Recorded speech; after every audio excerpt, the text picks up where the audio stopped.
Welcome to the Mind Money Spectrum podcast, where your hosts, Aaron Ogti and Trishul Patel, go beyond traditional finance questions to help you explore how to use your money to achieve the freedom you want in life.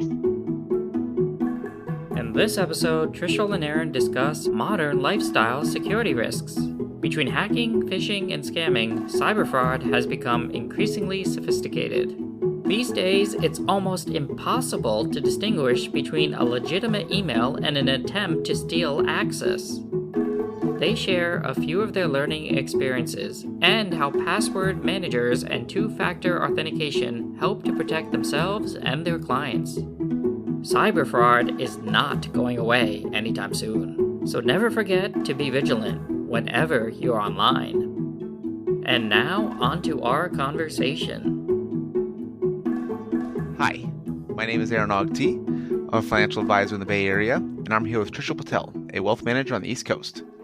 Hi, Aaron. Great to be here today, and thanks everybody for listening. Great to be here as well. So, a few weeks ago, kids went back to school, and this year I got cajoled into being the treasurer of the PTA.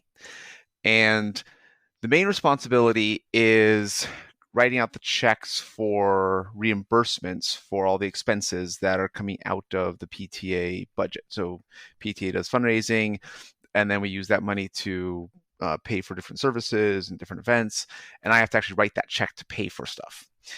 And I got an email asking one of the speakers that one of the other PTA members was trying to hire come speak to all the students. They want their payment from either via ACH or wire. And they asked, can we do this? And I was like, well, we pay everything via check, in a big part because we need two signatures on the check. And we know about the treasurer's signature and the PTA president's signature. And this is one of the kind of extra levels of security that no one person can take money out of the PTA checking account for any particular reason. We have to have that double signature. And it's got me thinking about just other security procedures and fraud prevention. And when I mentioned this to Trishul, he shared a little story of his past. And today we want to kind of talk about some of these different things, just different kind of modern lifestyle security risks, and especially related to the internet, and to kind of use that as a context for discussing some of the security procedures we have to help protect our clients' money, and how our clients can feel more comfortable that we're taking as many appropriate security procedures as we can. Like, we're not having them buy a safe and put all their money in the basket. Like, we still want to be investing in stocks, but we're not investing in railroad stocks. It's like we're trying to still invest well for the future, acknowledging that in addition to investment risk, these types of security risks do exist, but we're trying to be as careful as we can. So Trisha, why don't you start off like the story you told me about, I think you said selling a car, and we'll kind of move on from there to other things that come up with security trainings and education and what we do to try and mitigate those. Yeah, happy to. So in this situation, it sounded pretty standard. I wanted to take a sabbatical and hit the road. So we bought a larger vehicle for that, and we wanted to sell our smaller car. And we thought it'd be pretty straightforward, kind of put it on, Craigslist or cars.com or whatever kind of was available at that time. This maybe 4 or 5 years ago.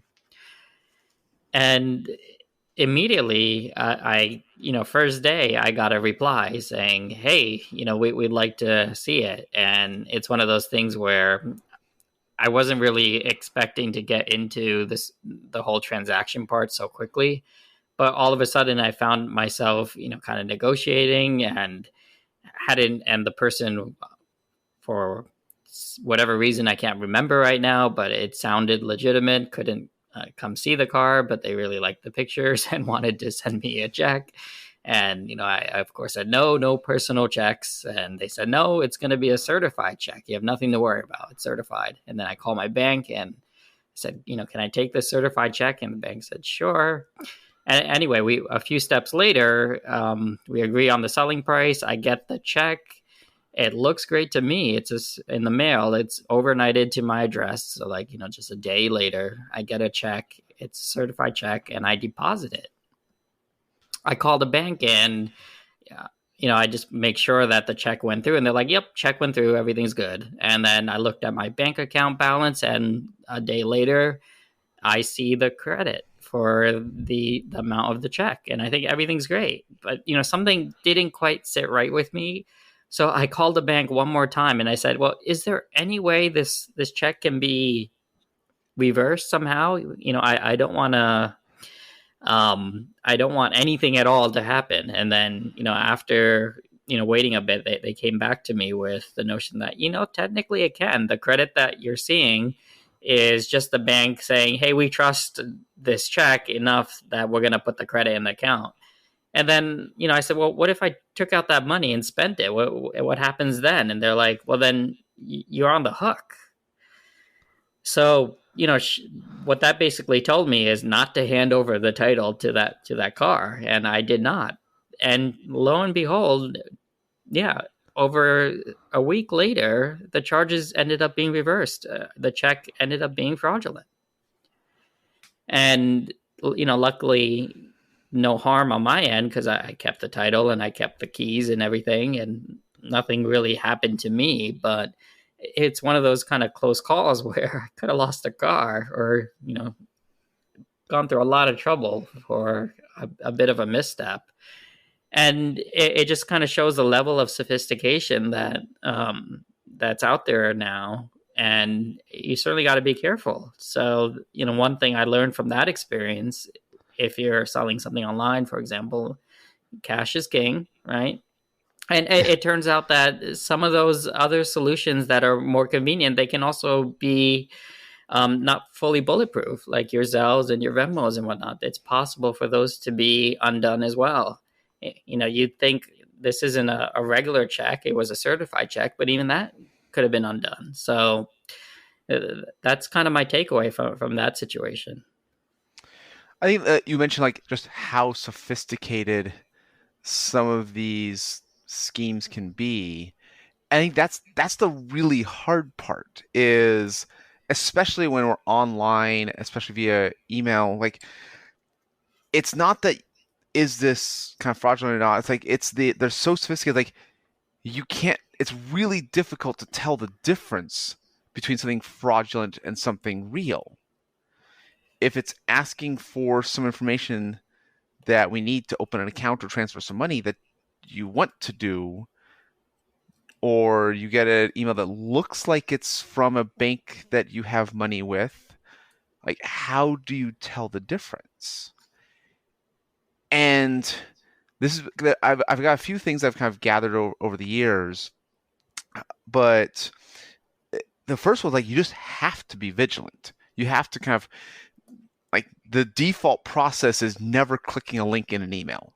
You they pause, think about it, just never click the link in the email. I think a big part is going back, I don't know, a decade. The main concern was if you clicked a link in an email, you're getting a virus or some kind of malware. While that's still a realistic possibility where they'll try and download some kind of key logging software or something like that, that's a possibility. Now it seems like the biggest risk is you click a link that looks like your bank's site and you enter your bank login information, and now they're storing that they have that information. They can go to the real site with your bank login. And most financial institutions have gotten pretty good about adding different levels of securities. That's why they kind of, if they don't recognize your computer, they'll say, okay, we don't recognize your computer. You either need to answer these security questions or we need some other kind of two-factor authentication. So they're getting better, but it's still, they're trying to help their customers. The onus is still on you to protect yourself. And so I have a few other things like password managers that kind of why I like using these, but are there any kind of initial thoughts when it comes to protecting yourself, Trishul, that you've implemented that just either a default mental process or something that you find kind of allows you to feel a little more confident that you're being as secure as possible with your own information? Yeah, I think you keyed in on a very good point to begin with, and that's being vigilant. Having that smell test, and often many things that are too good to be true are likely too good to be true. And that was the situation with my example with the car. I ran into another situation that was kind of similar where I was looking for rental property, and I found a good place to rent, and it was a couple hundred below market, very curiously. But I called up the agent, and everything looked decent and whatnot, and I was ready to move the next step. And I got a sob story on why I couldn't check it out, but everything was copacetic, and they could send me pictures and all that if I wanted. And it turned out the person I spoke to had nothing to do with that property. That listing was completely fraudulent. They had just taken, some random listing on Zillow and pretended to be the agent for that property. And I didn't get too far down the rabbit hole, but it was one of those things where, I spoke to somebody on the phone and had many conversations with somebody who was basically running a pretty elaborate scam to get people to either put a down payment down or hand over some sort of amount of money on a property they had nothing to do with.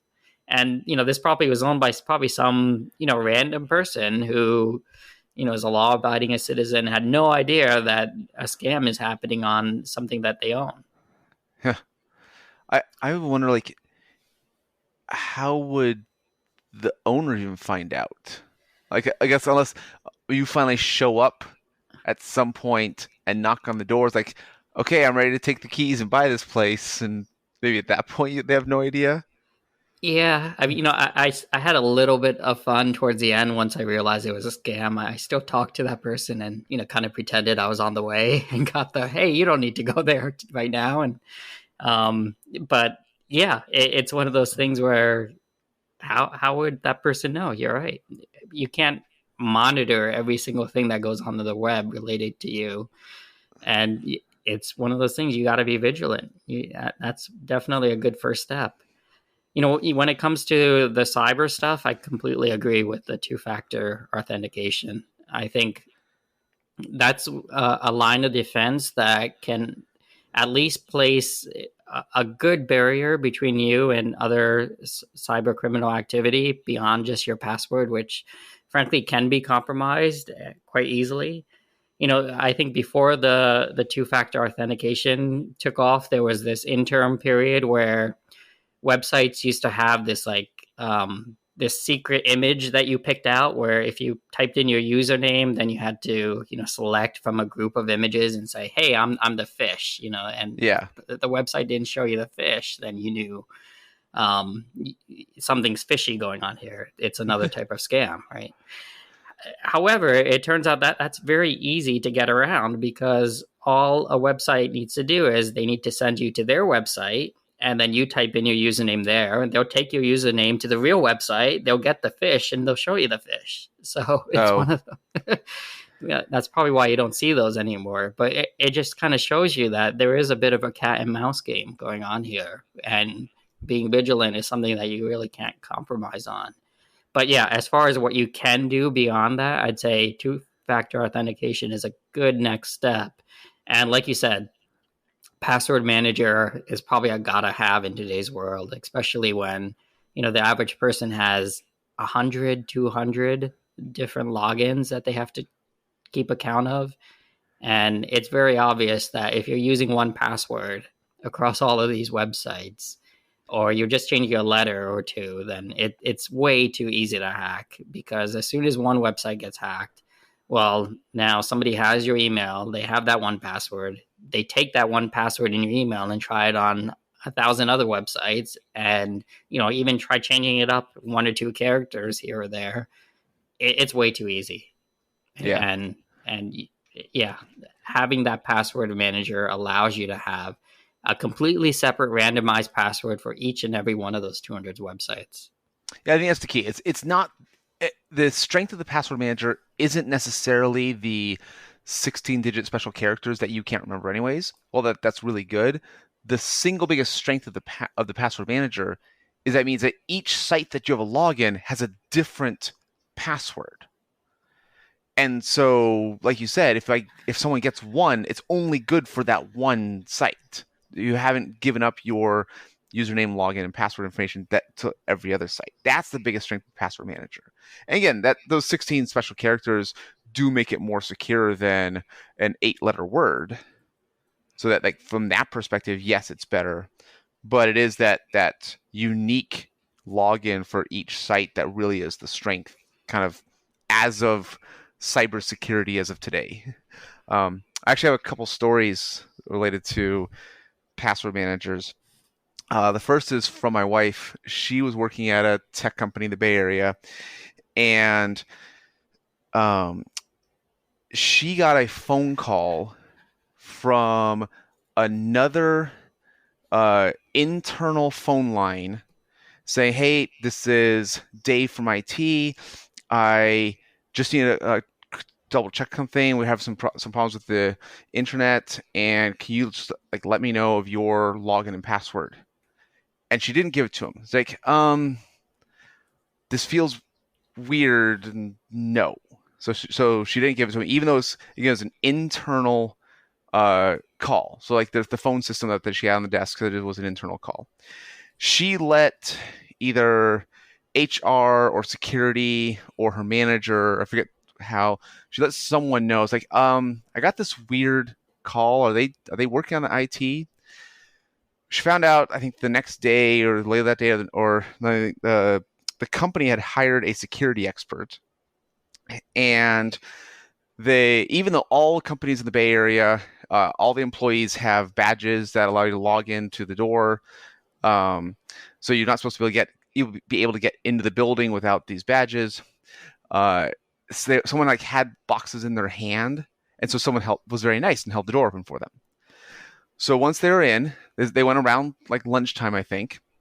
It might have been they had food in their hands, something like that. They went around lunchtime. Some of the risks, they found a lot of passwords written on papers underneath the mouse pad. It was surprisingly how consistent was underneath the mouse pad. So got a lot of passwords from handwritten papers under the mouse pad. Once they're inside the building, did the same thing, called several people at other lines, asked for that login. 3 people actually gave that internal line their username and password for access to the company internet. And my wife was actually the only person who notified anyone else. That's even the few people who gave it up, and the people who didn't give it up, no one actually notified or asked security or HR or manager. And it's one of those things, this ended up being a security expert that the company had hired, kind of showing them, here's some of these risks. But for people in the Bay Area, especially at tech companies, it's more pre-COVID when they were back in offices, you can imagine that laptops are being carried around, and everyone has those login badges. It's so easy to be kind of casual and nice and forget the vigilance, that if someone is dedicated, there are enough risks out there. So that was one where don't write your passwords down on a piece of paper. Even if you think it's at your desk and no one can get there, that is still a risk. And so that's why the password manager has your single master password, so that you don't have to remember that one really big, strong password. But that's one of the reasons you use a password manager. So you don't have to write things down. That writing things down is fallible. The other story, this is one I got from online. Someone who is pretty vigilant, received an email and at every point thought it was legitimate. Clicked the link, they took him to a site that looked like his bank site, and he tried entering the username and password, but his password manager didn't recognize the URL, even though it looked the same. And it might have had a one instead of an L, or like an uppercase I instead of a lowercase L, so something like that. But the password manager realized this is not the same website. Took him a minute or two, like, why won't my password manager input my password on this site? And like thought the password manager was having a mistake until I realized that the actual URL didn't match. And this talks about that sophistication. And this is that kind of level of vigilance, is that sometimes just that pause, that like something like it's not working exactly as I expect. Now I need to pause, take a break, like figure this out, spend a little bit of mental energy thinking about this, and then kind of, oh, actually that doesn't quite work out. The URL is not exactly what I expected. Now, some URLs are pretty complicated, and so sometimes you don't necessarily want to click the link, but sometimes just manually typing the URL in a separate web page instead of clicking the link will work better.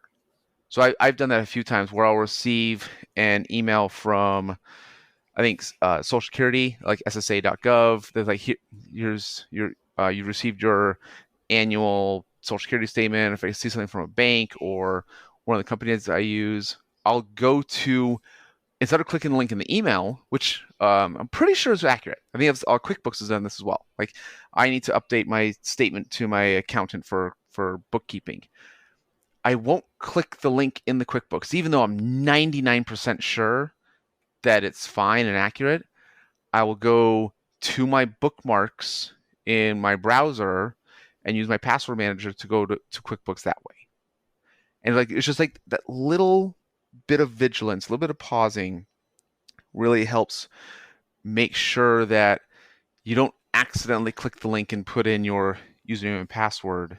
And it's just a couple areas where that password manager really, really helps in terms of kind of modern cybersecurity. So between password managers and two-factor authentication, so do they recognize your computer based on the IP address, and then they have to go through your phone or answering security questions, those two are pretty strong and take care of a lot of that extra security work. So I was curious, Trishel, do you have any kind of stories or anecdotes or observations as it comes to password managers or two-factor authentication for yourself still? Well, again, the level of sophistication can be pretty great. For example, sometimes you get an inbound email and it can be from your boss. So that's something that happened at one of my prior firms, where the CEO emailed an employee saying, we need you to send these funds to this, individual account, ASAP. And, the employee said, oh, okay, let me get on that. That's from the CEO. And, luckily, at like checkpoint 5, it was finally discovered that, the CEO's email had been compromised. And it's one of those things that it's not so hard to do from many perspectives. One is, if you've ever received an email from a company, from any employee, you can quickly figure out, what's their metric for emails. They use the last name plus the first initial, something like that. Oh, yeah, yeah. And then you have the entire company directory on LinkedIn, right? So you can kind of figure out the email addresses, even if they're not public, for everybody in the firm. And then it's also quite easy to go to some website and compose an email from using any from address you want, including the one that you just reverse engineered. So some of these don't require any sort of breaking in, but just a level of sophistication that is quite possible to pull off if somebody is motivated enough. And given that there's enough people, there's somebody who's going to be motivated enough. Yeah, this reminds me. I think if you go back like 20 to 25 years ago, like early stages of the internet, email is just becoming a thing. There are actually quite a few people who were able to kind of guess Steve Jobs' email address, because it was something like steve@apple.com or stevejobs@apple.com or sjobs@apple.com. It was something like that. Like you said, once they knew the domain of any email address for Apple employees, and it was the same format of first name, last name, or first initial, last name. And this was like a fun story at the time because they actually corresponded with Steve Jobs. Like it was just a random person. But you move forward, it's like that really is how easy it is to kind of figure out some of these employer and employee email addresses. Yeah. And it gets even worse if the actual system has been compromised. And, that just happens where you get an inbound email and you do click on a link and it does download some sort of file that says, check out this PDF. And it turns out it's a program that takes over your computer. But sometimes it's even more easier than that. There was a study, maybe 6-7 years ago, by Google and one of the universities, I think University of Illinois, Urbana-Champaign, and the University of Michigan. So what they did is they took a couple hundred USB keys and they had viruses installed on them and they just threw them around campus. And within a few minutes, they started popping up in computers. People just picked them up and threw them in a computer. So 48% of the drives were picked up and plugged into a computer.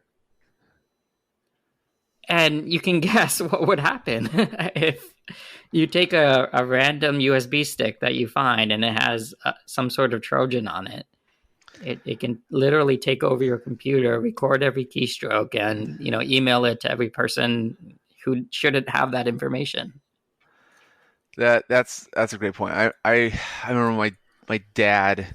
So my dad he got out of the Navy, went back to school for IT work, and after graduating, he went back to work for the Department of Defense or a contractor doing Defense Department IT work. And so that's like not only like regular cybersecurity, it's national security as well. And I remember telling us like I was one of the first conferences I went to. One of the booths had a 1 gig USB drive. Maybe not that big, I don't remember quite. But it's like this has all of our brochures on it. And it's like, oh, that makes it easy. Like I don't need to keep all these like cardstock pieces, and I can share these with clients if it actually comes up, it's actually applicable. And I can review it later. It's like it's a lot easier. So like I took this one USB stick and I've like, oh, it has this stuff on. Okay, like I save the things I want and then I move them off. So like I can use that to move file, like especially like this would have been like early iTunes, like a lot of the music storage or streaming. So I had to move a lot of songs from an old computer to the next computer kind of thing. And it's like, oh, this USB stick worked perfectly. And my dad explains like exactly the risk you were talking about. It's like, no, you should never take a USB stick that you did not open out of the package and put it in your computer. And it's like that's why the military actually has very, very strict rules on USB sticks, both like not being used, not bringing them in, but also like that's one of like the physical checks that they'll do is if you're like walking on or off ship with a USB stick, that's a security risk. I remember there were a couple spy movies that had that, like there was like the super small USB stick hidden in the bottom of the coffee mug kind of thing, the stainless steel travel coffee mug. But yeah, that's I'm both impressed by the security test by those universities and not surprised at all. Right. Because I did the same thing. So I have another similar one where I had an issue with my modem. And it's one of those things where you're not quite sure what to do. So you call the internet company and they say, what brand modem, and then I got the brand modem, and I found a service number that they gave me. So that this was a phone number provided to me by a third party. They said, okay, call this number, and they'll walk you through tech support. So I called the number, and that number, the guy picked up, and he started, saying, okay, have you tried this? Have you tried that? Well, okay, turn on your computer and go to this website, and tell me the code that pops up. And then 5 or 10 minutes later, I see the guy like poking around on my hard drive, and it turned out it was a complete scam. So wow. Yeah, this was a source that I thought was reputable. It was a phone number for a customer support that apparently was hacked from the real customer support phone number. And they're just sitting, waiting around for people looking for support on their modems or their Wi-Fi's. Because I know at my previous company, I've used those IT tech supports that were done by the back office, and it's like, yeah, okay, go to the site and tell me the code that you see so I can get access. And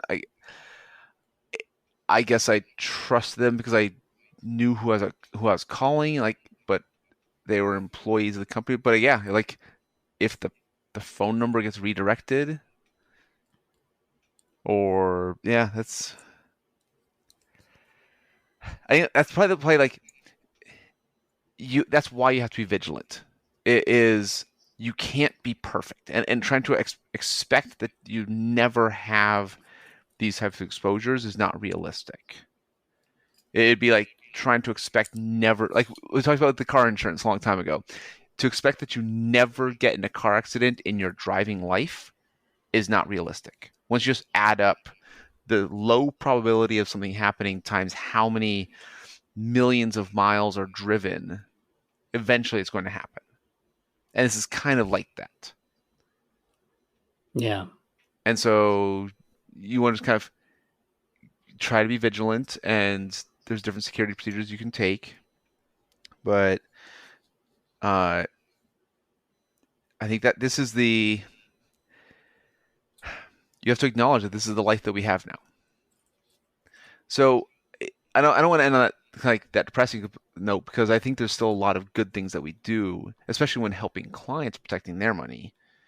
So I have a few notes, but I'll kind of ask you first, what are some of the procedures you follow to help protect clients' money? Or kind of like going back to your hedge fund days, just like what are some of the ways that, even if you don't, other firms might use to protect client money? Right. So, going back, 7, 8, 9 years ago, some big news in the hedge fund space was frankly not great news. It was actually a lot about fraud. And you can imagine all of the stories that came out when, kind of Madoff hit the news, and the big Ponzi scheme there. The quick background there is about this was like over 10 years ago now, but Madoff basically just made up his returns, and then it ended up being a Ponzi scheme. So that the money that came in, if anybody else wanted money, you could just pay out from that money that came in, saying, here's your 50% return since you've invested, whereas it's just coming from new money. And at the same time, more people are giving him money, but he's just kind of spending it. And as you can imagine, that can only go so far. So, I mean, this particular one, I happen to know it goes back to at least 1991. This is a fun sports story related to, well, it's not that fun, but it's related to Bernie Madoff. The owners of the Mets, or even the Mets as a team, were clients of Bernie Madoff, and they're getting that consistent 10% return every year. So in 1991, Bobby Bonilla signed a 5-year, $29 million contract.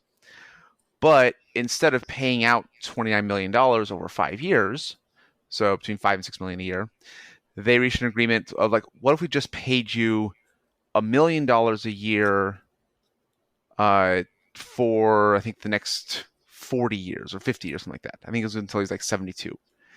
And the way the math works, like if they can get that consistent 10% return from their investment with Bernie Madoff, it made more sense to the Mets in terms of the time value money calculations than trying to pay it all up front. And so to this day, the Mets still pay him about $1 million once a year until I think it goes until 2035. Went from 1991 to 2035. And they did that because they assumed they could get that consistent 10% rate of return from Bernie Madoff. And again, this is going back to 1991. So he had been doing this for a long time before he was actually figured out. Yeah, he amassed over $50 billion this way. And a lot of that just got lost in this big scandal. And, looking at the top 10 hedge fund failures in history, 4 out of 10 of those were because of fraud, with Madoff being the largest. So it's one of those things where, even with the big players that, a lot of trust is placed, things like this have happened. And when we entered this space, or when I was with the hedge fund startup, this was a big deal to us. Like, what can we do to, combat this notion? And a lot of checks and balances were put into the industry around this time to kind of combat these concerns. And they do make sense. One of the big ones, right off the bat is this notion of custody, meaning where do the assets sit? And, day one, we don't want custody. We don't want the ability to touch those assets. And you can kind of scratch your head thinking, well, how does that work? Then how do you invest money and how do you deal with it if you can't even touch it? Well, it's quite simple, or the model is quite sensible. The way it works is you have another custodian, it could be like a big broker, and they hold the money. So you, as the third party in the arrangement, don't get to touch it. So the money goes from the client to the custodian, and then the only way the money can come out of the custodian is back to the client. And that's kind of checks and balance number one. Just don't take custody of the money. And then the second thing is to have a third party administrator. And the goal of the third party administrator is to be a completely separate entity that kind of is another set of checks and balances. So something that we did is, it's common industry practice these days, is something known as tri-party reconciliation, meaning 3 different parties have to sign off on the numbers before we call it a day. So that means the custodian, where the trades happen, they have their sets of numbers. We, the hedge fund, have our own sets of numbers, and this third-party administrator has their own sets of numbers in terms of the money flows and the transactions that happen, and they all have to agree. That way, like a Madoff situation, you can't just make up returns unless you're in cahoots with, 2 other, major parties in this whole triangle. Yeah, I think kind of for clients, the vast majority kind of just rule of thumb. Any check that you're making out to the name of the advisor, it's a fee you're paying to the advisor, whether it's money coming out from the account to the advisor or you're actually paying them directly.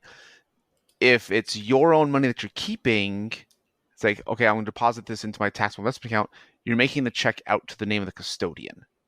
That's probably the biggest way to just kind of distinguish between those, where all the Bernie Madoff clients were making their checks out to Bernie Madoff, and he was commingling those assets. I'll let you explain that in a second, but it's like they assumed that was their money, even though they're writing the checks to Bernie Madoff.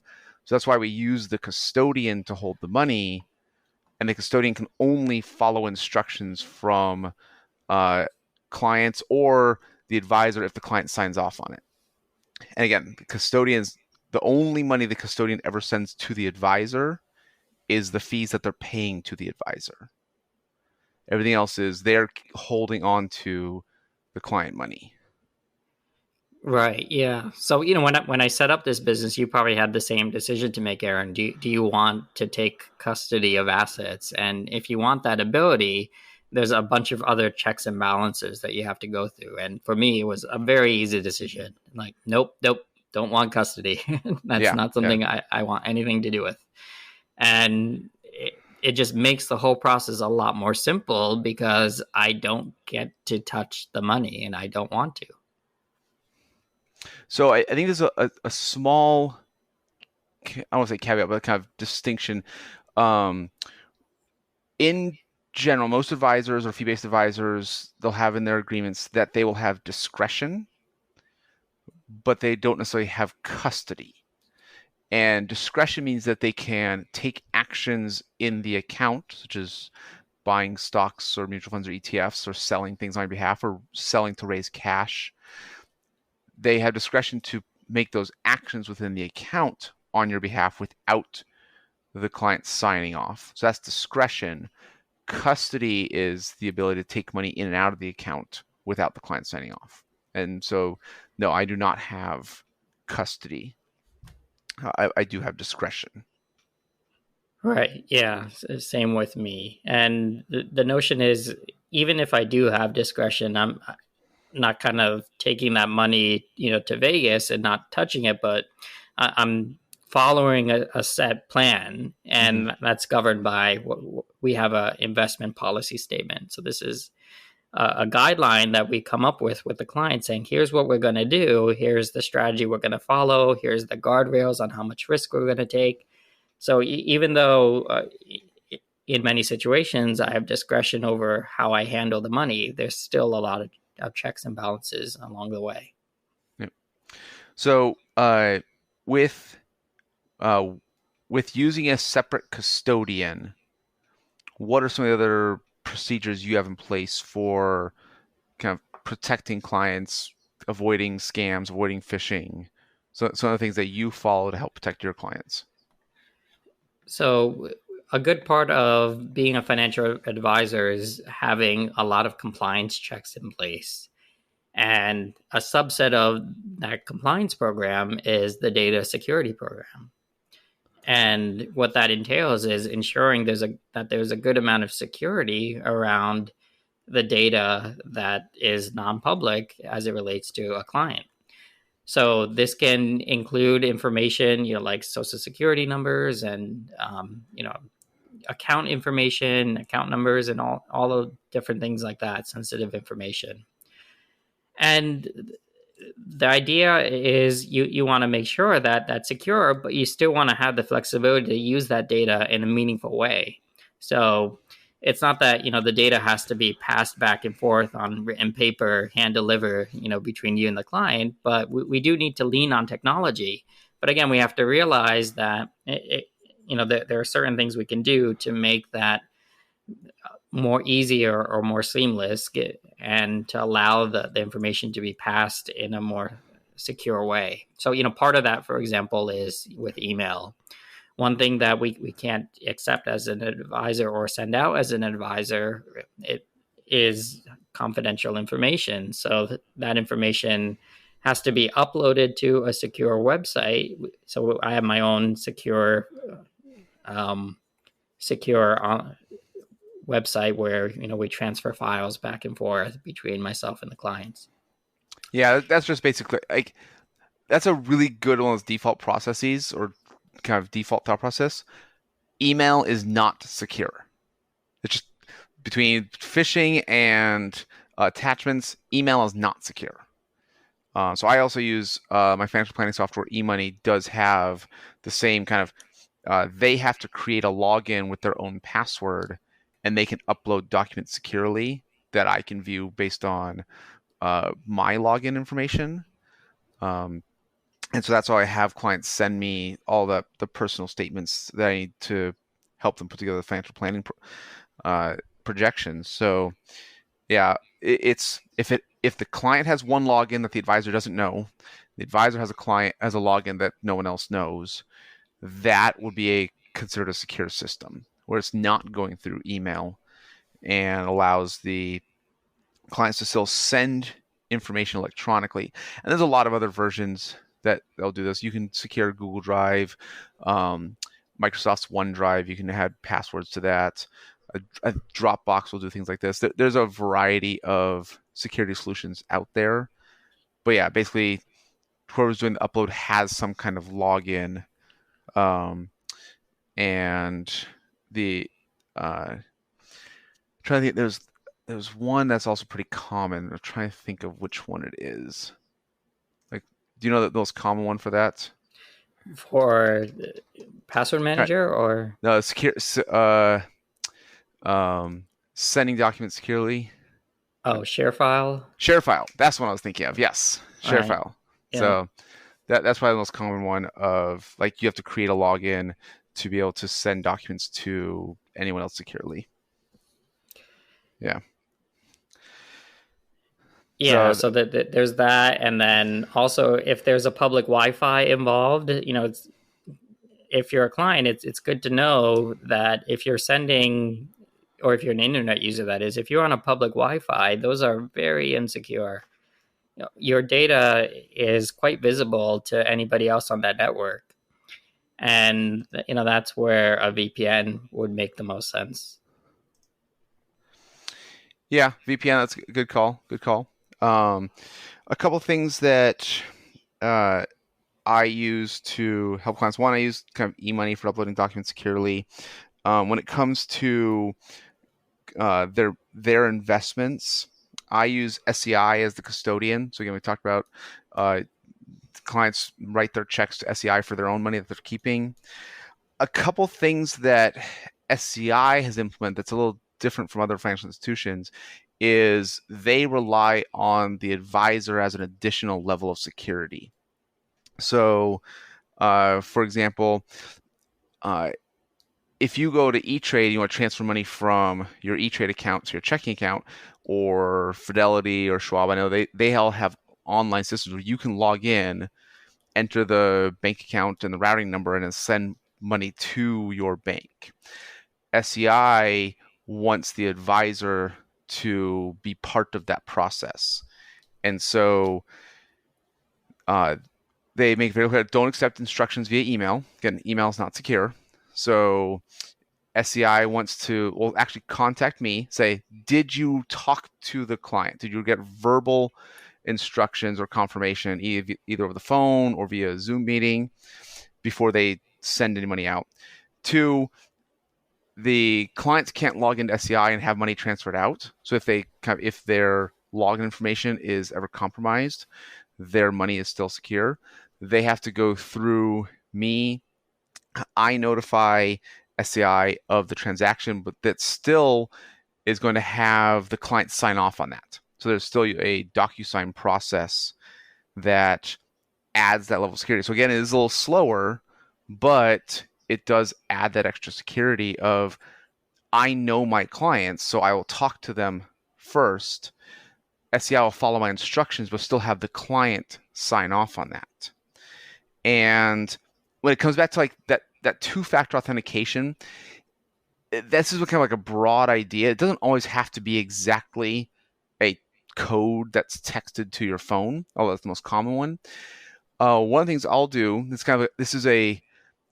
follows that kind of procedure where if the client is trying to transfer money from their SEI account to their bank account, I will initiate the transaction. They'll actually get an email saying, SEI would like you to sign these documents, and they use DocuSign for electronic signature. And so this is one of those things, like, go back to the specification, like, how does the client know I'm supposed to e-sign this DocuSign statement because I'm trying to get money out of my account, and not click on the link for that phishing email? And what I will do is I'll send a separate email saying, you should expect to see this DocuSign email with these instructions in the next few minutes.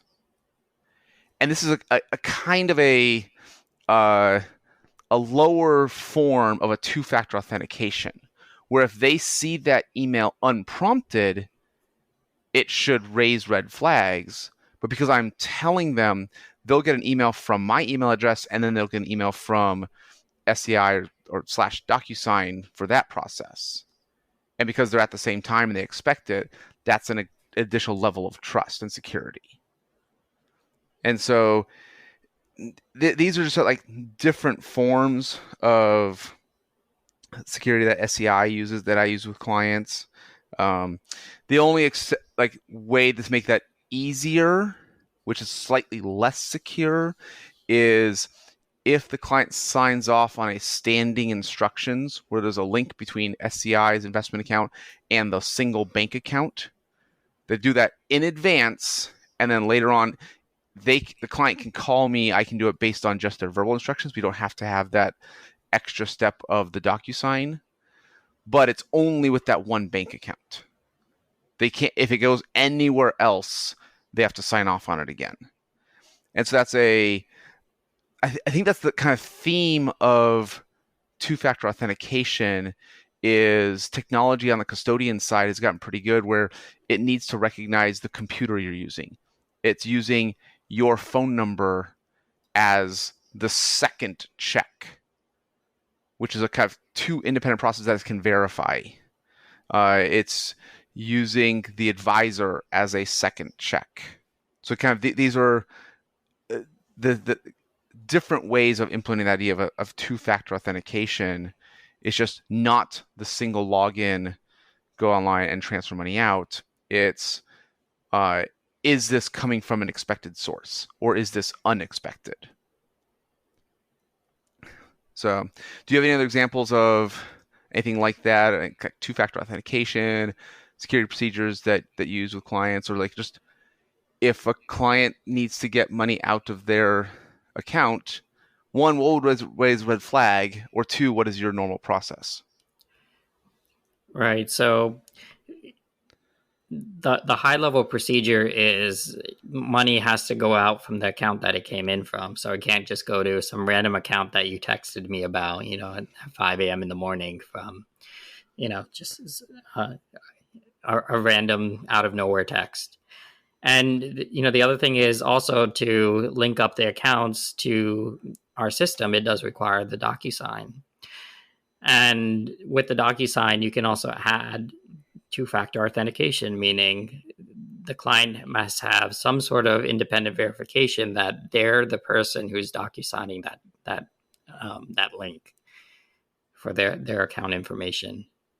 And that can be accomplished actually two ways. So one is with the two-factor authentication. If that's not possible, we also do a knowledge-based test. So you may have seen this from time and again.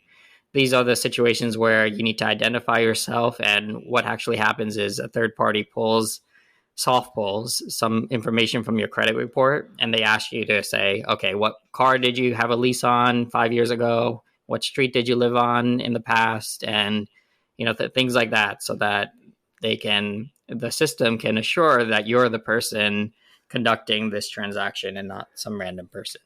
So an extra level of that, I don't know exactly how it works. I'm pretty sure they're pulling public records. And so they'll also pull things like birth certificates. So they can actually say, you are this person that you're related to. Did they buy property in which of these cities? Because I've gotten that question about asking where my parents have purchased property. Because again, like they can tell that my parents based on birth certificate, and where they have purchased property based on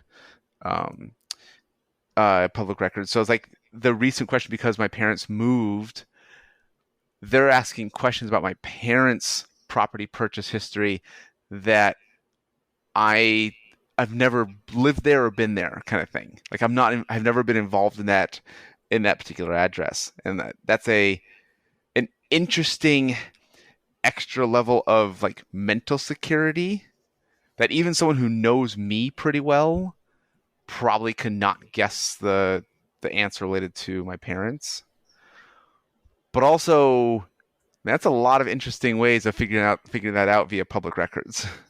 That did bring up a kind of gotcha. Like you probably don't want to put your favorite pet's name on Facebook, and Yeah. your favorite sport and stuff like that.